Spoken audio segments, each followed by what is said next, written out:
market, yeah. We went quite a bit longer on our rehab, and I'll explain that in a second. But I believe we've had it on the market three months. Normally what I do as an investor is I typically don't list my properties. While I'm in the process of rehabbing my properties, I put a for sale sign, I generate traffic, I generate interest. When it's complete, I let people come to the property, and then I turn around and sell it. If I don't sell it within 30, 60 days after I've completed the property, then I'll bring in an agent to give me more exposure through the MLS. And typically, I've got agents that I work with that will cut us deals on commissions. So, for the most part, I pay about 1% to an agent to list my property, and then I pay him, the buyer's agent, and they bring us a buyer a full 3%. I pay a total of 4% commission when I do that. Yeah. Great question. Yeah. Anybody else have any questions before we get started? I believe it's just a little under 3,000 square feet. And I say I believe because I left my notebook home with my numbers. My partner's the guy who really has all these numbers for us. I believe it's just a little under, no, it's actually a little under 3,500 square feet. I'm sure they're right. Yeah. So people see this home all the time and they call me and I tell them how big it is. They're like, really?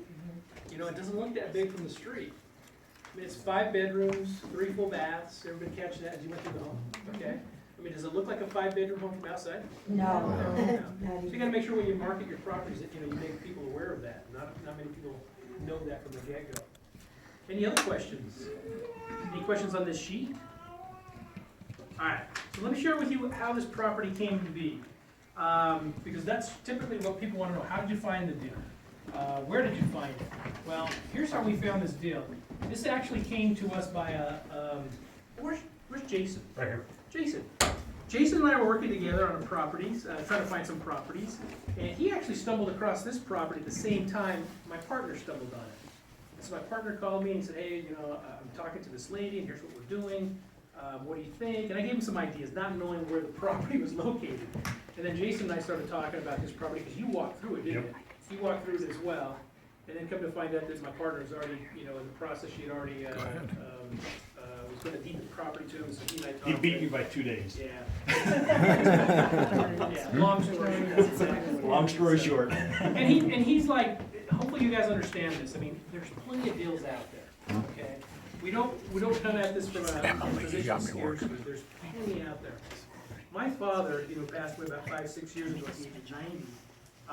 Taught me one time, he said, son, there's plenty of money to go around, there's plenty of business out there for all of us. My father worked hard, extremely hard, for 35 years at a cement plant downtown in Salt Lake, right there off the 6 South exit. You guys see those big silos? Yep. My father worked there for about 35 years, super hard labor. Best year of his life, maybe made about $35,000-$40,000. Hard labor. Retired with a full pension of about $900 a month after 35 years. 2 years after retirement, he made more money in 2 years than he made 35 years of his life working, because he got in real estate. And he became a hard money lender. He started to lend some of the money, saved his money really well, and started to lend money out. A lot of those little Hispanic stores that you see throughout the state, that sell, the specialty goods, the breads, my father financed almost all those stores. People would come to him, they'd say, Don Pedro, that was his name, Don Pedro. We need $40,000 to go buy all this merchandise, and start our store. My dad said, I'll lend you the money with 2 conditions. Number one is you put a bakery in this store you're gonna have to sell bread, because he knew to make a lot of money with bread. And second, if you had a little butcher shop in there, because there's a lot of money in meat. And so these people have done very, very well. But my father made a ton of money, and I kept telling my dad, what about, all these stores keep popping up. Aren't you worried that, it's going to saturate? And he said, son, there's so much money out there. We can all stand to make a lot of money. No need to be greedy, and know that moving forward in your business dealings. And I thought, all right, cool. So Jason's kind of understood that too. You know what? There's plenty of deals out there. The deal of the century comes along once a week. Maybe even once a day. I heard Christian outside talking to somebody on a property you guys were looking at, right? You guys just We were doing for sale by owner. for sale by owner. Yeah. So there's plenty of deals out there. How was this deal brought to us? Well, my partner had a friend that knew a lady who was a distressed seller. There had been and I don't know the full details, but there had been a suicide in the family. And the late, not in the home, but a friend of the lady who owned this home, and she was so distraught, she thought, you know what, I just wanna get out of here, I wanna move on with my life. She was about 10 months behind on mortgage payments. The bank was knocking on the door, for a pre-foreclosure, and that's kind of when we were introduced. We came through the property, we thought, wow, yikes, but hey, that's where the money is. And so it was kind of a warm market situation. Most of you in this room can find all the deals you'll ever need just through your warm markets. The people you know, the people that you know that know other people that are going through some tough times, right? One of the things that I always teach people is that, look, we're not sharks. Investors, maybe some investors out there are, but we're not. We try to teach people, you know what, help people get out of a tough, sticky situation, and in turn it'll come back to you. One of my goals when I first talked to people, Jason might remember this because we talked to this lady together on a three-way call, I try to teach people how to figure out how to keep their homes. I go over 7 options to stop or postpone a foreclosure. These are things you'll learn through our education. My goal was to help her stay in the home, if at all possible, how to figure out how to get caught up and start making payments. She had exhausted most of the ideas that I threw out and basically said, you know what, I'm ready to move on. You know what, just don't let them foreclose on me because in the future I'd like to maybe get back on my feet and maybe buy a home down the road. And so what we did for her is we got her caught current. When she came to us, she owed approximately $155,000. I'm gonna ballpark these numbers. That's what she owed on the home. She was about 10 grand behind. Okay. Bank was in the process of wanting to foreclose. I remember distinctly she had it was like a $12,000 lien on the property, and it was a medical lien. Can't recall what it was for. There you go. What the lien was for, but she owed $12,000 on this lien. They came in, they liened her. Those of you that went through the home, downstairs was completely flooded out. Most of the home, and Jason remembers, this was cut from about here, all the sheetrock was cut out downstairs because of the flood that she had. She did have insurance. She filed an insurance claim.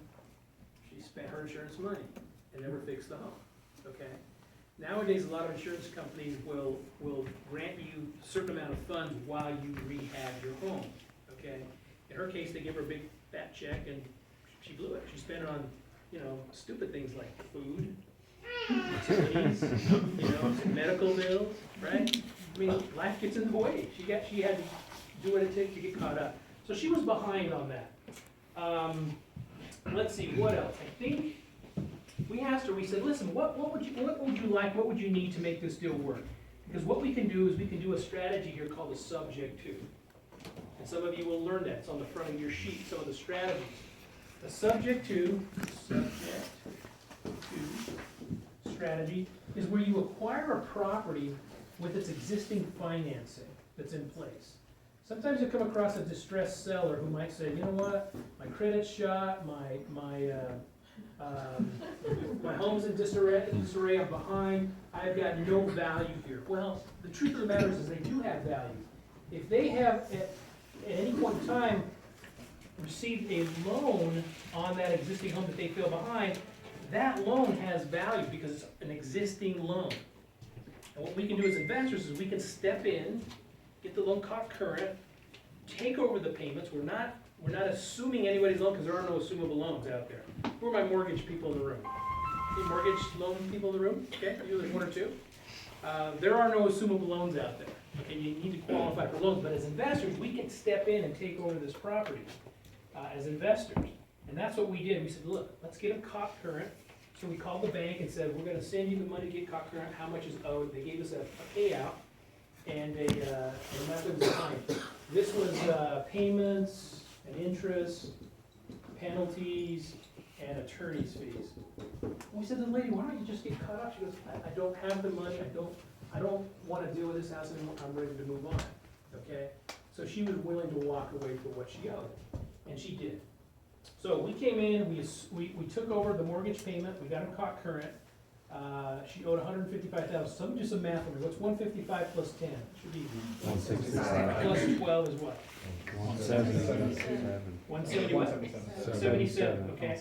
So we had some of our contractors go through to give us an estimate on rehabbing this property. Russ, do you remember when you came through the property? Because we had contacted Russ at one time to kind of give us an estimate as a contractor. Do you recall what you bid to Jim? I think it was in between 40 and 45. Okay, yeah. And so my partner had a neighbor who was a contractor and went to the same church as him, and he said, I want to try and work with this guy, you know, because he's a neighbor and he's a fellow church member. And he said, well, those are 2 strikes. Okay. 2 red flags. Okay? And not, you know, because I know this, because if something goes wrong, if there's delays, you can hurt that relationship. The guy will not look at you in the eye at church because he'll probably be afraid, you know, he'll probably be worried. And, you know, sure enough, some of these things happen. But he came in and he gave us a $40,000 estimate. Somebody do the math for me there. 217 out of it. Am I doing that right? Yeah, right. 217? I think the actual figure was pretty close to about 220. That's where we came in. Okay. So we said, you know what, let's do this deal. Because at the same time, we went out and did some market comparables. We tried to compare other homes similar to this square footage wise in this Kaysville area. Kaysville's a pretty desirable area. About about 1 block south from here, maybe 2, there's $1 million homes that are being built. $1 million homes. The next level down are probably about 600,000-700,000. So we knew that if people wanted to live in this general area and couldn't afford $600,000 to $1 million home, they were going to want to look at our place. Our comparables at the time came in about 329K for 5 beds, 3 baths, 3,500 square feet. You know, square feet, kind of size of type of a home. So we said, all right, let's do it. Let's put this thing on the market. Let's get a rehab. Here's what happened for us, and here's kind of a word to the wise. And I shared this with my partner. I said, you know what? When we get a contractor to come in, we do not pay anybody up front. Okay? If they say, hey, we need 20 grand for supplies or materials, we'll go buy the materials. We want to pay you by the job being completed. And my partner said, no, this guy is a friend of mine, you know, he's a church member with me. Okay. He said, let's give him some money up front. So sure enough, we gave him 20, I think it was 20K up front. He convinced me against my better judgment.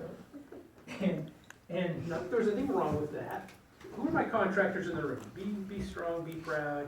Okay. I know how Russ does business. He does business right. Most contractors are typically behind. They do a job, they ask for money up front. The reason they ask money for up front is because they need to pay for the last job.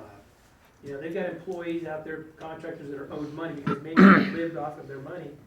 And so they're typically behind one job. And sure enough, that's what we figured happened. He was behind and said, hey, look, you know what, we can have this home done inside of 30 days. And we said, you're hired. Okay? So 30 days later, we came in and nothing had been done to the home. Nothing. I take that back. I think you removed some casing from some of the doors. And so my partner got real nervous and started calling him up. 60 days went by.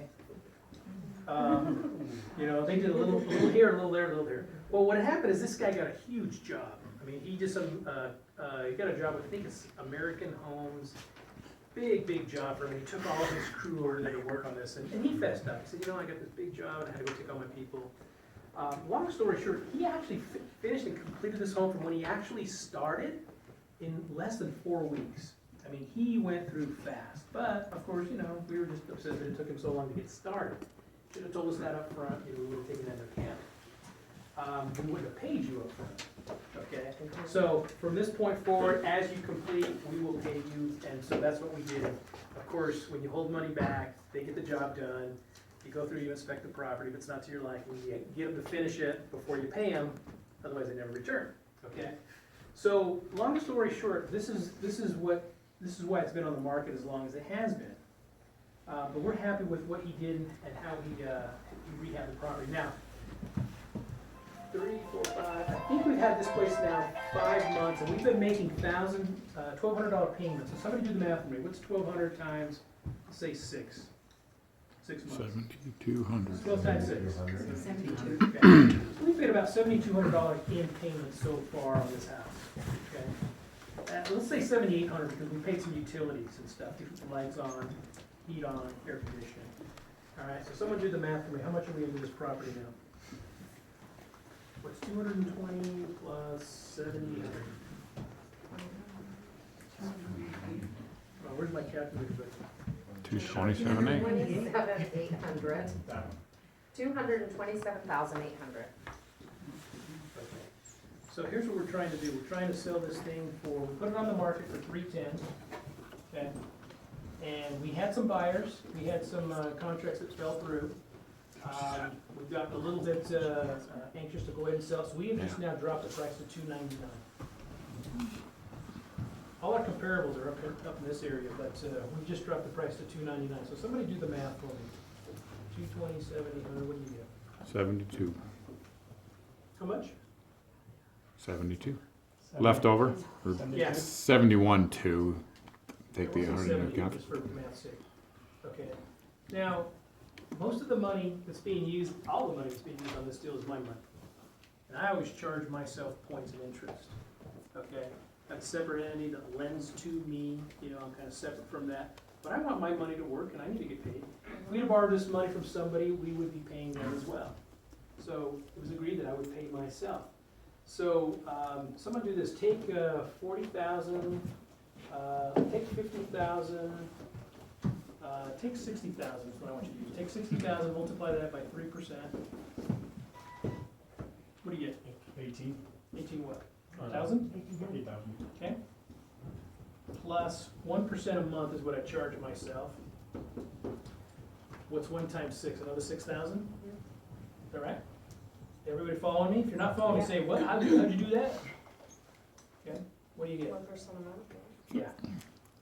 What's 18? 24. Okay. So let's subtract 24 from here. It's only 1,800, 3%. It's not 18,000, that's like 3 30%. times 6 is 18. 1,800 though. 1,800, Yeah, 18,000 would be like 30%. yeah. Don't tell your partner that calculation. Took a drink. Filmed there for a sec, I just spilled water. Are you filming? Okay. All right, so 1,800 plus 6,000 is what? 7,800? Okay, so take 78, subtract it from here. What's 70,000 minus 7,800, what do you get? 62. 61, we'll say, right? 61K. All right, now there's closing costs. There's closing costs, there's, which is about 1.5%, okay?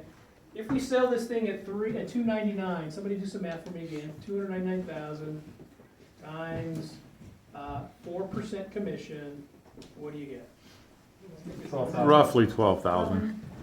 So subtract that from this 12. We're now back to where I exactly where I think we were gonna be. 61,000 minus 12,000, what do you get? 49. 49? Yep. Okay. That's what we stand to profit on this deal if we get this thing sold before the end of the month. Okay. And we'll split that, so 50 grand, we'll split that, 25 apiece. Okay. For him, it's a great deal, no money out of pocket, no, you know, he basically just finalize the deal with the lady, he negotiates some things with the bank. What may I have missed here? 'Cause I know it's a little high, oh, I know. Here's what I missed. This $12,000, my partner's a great negotiator. He went to these creditors and he said, listen, this lady is in despair, she's considering bankruptcy, the bank is about to foreclose, you're gonna get wiped out. Would you take a discount on that? How much would you accept of that 12,000? What do you think they accepted on a $12,000? Try again. $1,000. 4,000. $1,500. He is good. Well, it's just the threat of losing it all, you know, you're gonna get something or nothing, which would you prefer? Does that affect her credit? Her credit was shot, yeah. This was a lien that was put on her Yeah, property. she would already been Yeah. released, so it already If been anything, what they're gonna foreclosure. report is that that lien has been paid off. Now, if those of you that understand credit and credit history, and we have a class on that. We have an amazing instructor, Eric Campos, is gonna be here next month, doing an intensive workshop, an all-day workshop for us, where he talks about credit, what needs to be paid, what needs to be caught current. A lot of people think that if you have a debt that's way past due, or, you know, maybe 2 or 3 years that you haven't paid off, if you pay him off, that's gonna help your credit. It doesn't. It actually hurts your credit to pay off some of your bills, some of your way past due bills. And he'll explain more how that works. You can get them to privately say, you know what, pay us and we won't report it. You know, we'll give you a receipt, but obviously we won't report any credit history. It doesn't affect your credit history. But no, it didn't affect hers one bit whatsoever, because this was already a lien. It already hurt her. You know? Okay. So yeah, remember that there was something there. So this is going to increase our bottom line just a little bit. Okay. What else did I want to share with you? That's pretty much it. It's a pretty simple deal. Oh, that's right. That's right. So part of her deal was, I mean, this house is just, you remember, Jason, it's just jam-packed with stuff. My partner went out and he got some church members to come over, some of the scouts. They helped her pack up all her stuff and helped her move out. Yeah. One of the things she said to us, she said, you know, if you can get me some money in my pocket, that would be great. We did give her some money. In fact, I think we gave her 10 grand. I'll have to check with Jim, yeah. But the key was, she goes, I don't know where to go. I can't qualify to move anywhere. My partner found her a great apartment not too far from here. She went, she looked at it, she fell in love. She goes, I would love to start over. What do I need to take? What can I leave behind? And she left a lot of her stuff here because she didn't want it, right? And so we came in, we helped her relocate, helped her get started there. She has since come back and seen the home. And she says, you know, gosh, what can I do to buy the house? She knows that she's going to be staying in this area, because she realizes, you know, we did a lot to this house. We brought it back up. She goes, I'm going to do my best to see what I can do to get this house, see if I can qualify. It's not going to happen, not for a while, but you know, it was interesting that she came back and wanted to see how the house looked now, and she fell in love with it. What we did is in front, there was a ton of trees. We removed all these trees in the front. Gosh, there was like 5 huge trees that we removed, did some